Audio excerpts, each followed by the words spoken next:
காஞ்சிபுரம் மாவட்டம் ஸ்ரீபெரும்புதூர் அடுத்த கிளாய் பகுதியைச் சேர்ந்தவர்கள் சந்துரு, இவருக்கு வயது 24, பாலச்சந்தர், இவருக்கு வயது 22. இவர்கள் இருவரும் சகோதரர்கள். இந்நிலையில் ஸ்ரீபெரும்புதூர் சுங்குவார் சத்திரம் காவல் நிலையத்தில் கொலை முயற்சி, ஆள் கடத்தல் போன்ற குற்ற வழக்குகள் இவர்களுக்கு எதிராக நிலுவையில் உள்ளன. மேலும் 2 பேரும் பிரபல A+ கேட்டகிரி ரவுடியாக விளங்கி வந்த விஸ்வாவின் கூட்டாளிகளாக இருந்து கொண்டு குற்ற செயலில் ஈடுபட்டு வந்தனர். இந்த நிலையில் இங்கு உள்ள தனியார் ஆலைகளில் இருந்து ஸ்கிராப் எனப்படும் இரும்பு கழிவுகளை ஒப்பந்தம் எடுப்பதில் முக்கிய புள்ளிகள் இடையே தொழில் போட்டி நிலவுகிறது. தொழிலதிபர்கள் அரசியல் கட்சி பிரமுகர்களை கொலை செய்வதில் கூலிப்படைகளாக இருந்து வந்தனர். ஸ்ரீபெரும்புதூர் பகுதியில் நடக்கும் குற்ற சம்பவங்களை கட்டுப்படுத்த தனிப்படை போலீசார் தீவிரமாக ரவுடிகளை கண்காணித்து தேடுதல் வேட்டையில் ஈடுபட்டு வந்தனர்.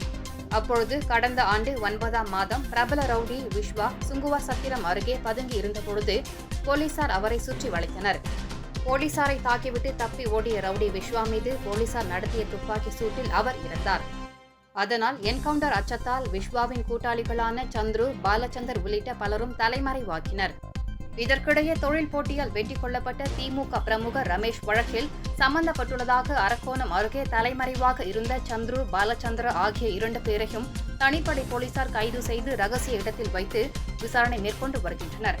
இந்நிலையில் சந்துருவின் மனைவி தனது கணவனுக்கும் மைத்துனருக்கும் ஏதேனும் அசம்பாவிதம் நடந்தால் அதற்கு ஸ்ரீபெரும்புதூர் ASP மற்றும் மாவட்ட SP தான் பொறுப்பு என வீடியோ வெளியிட்டுள்ளார். தற்பொழுது இது தொடர்பான வீடியோ வெளியாகி பெரும் பரபரப்பு ஏற்படுத்தியுள்ளது. நான் சந்திரோடைய வைஃபு.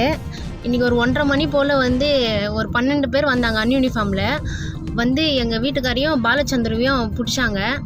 அவங்க கேட்டாங்க போலீஸு, ஏன்டா கோர்ட்டுக்கு வரல அப்படின்னு சொல்லிட்டு கேட்டாங்க. நான் வந்தாக்கா நீங்கள் எதனா பண்ணிடுவீங்கன்னு சொல்லிட்டு தானே நான் வரல அப்படின்னு சொல்லிட்டு சொன்னாங்க. ஏன்னாக்கா எங்கள் வீட்டுக்காரோடைய கேஸ்கார் ஒருத்தர் இருக்கார், குல்லா என்கிற விஸ்வநாதன். அவருக்கு இப்போ தான் என்கவுண்டர் பண்ணாங்க. என்கவுண்டர் பண்ணதுனால எங்கள் வீட்டுக்காரருக்கும் எதனா நடந்துட்டு போதோ அப்படின்னு சொல்லிட்டு தான் அவர் பயந்துட்டு போகல. இப்போ கூட ஸ்ரீபெரும்புதூர் போலீஸ் ஸ்டேஷனில் போய் கேட்டாலும் தெரியலன்னு சொல்கிறாங்க. ஸ்ரீபெரும்புதூர் ASPயும் காஞ்சிபுரம் SPயும் தான் முழுக்க காரணம். ஸ்ரீபெரும்புதூர் போலீஸும் தான் முழுக்க காரணம். எங்கள் வீட்டுக்காருக்கும் எங்கள் மச்சினருக்கும் எதனா ஒன்று ஆச்சுனாக்கா இவங்க எல்லாரும் தான் காரணம்.